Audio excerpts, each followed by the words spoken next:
Hello, magandang hapon mga lods. Nandito nga pala tayo sa sa nakagalagala na naman tayo dito sa mga bakanting lugar. Ang tingin lugar. Ay, malawak pa yan dito.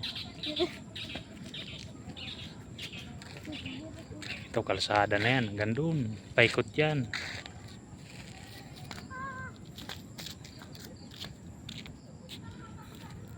Ang ganda dito, malalayong kapitbahay. Ay, tinitira ng bilas ko dyan, oh. Malayong mga kapitbahay, kahit magsisigaw ka rito, walang makikialam.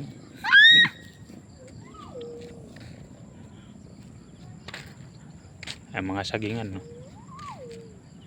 Hindi masyadong pinadapa ng ni Uwan. Hindi pa masyadong pinadapa yan.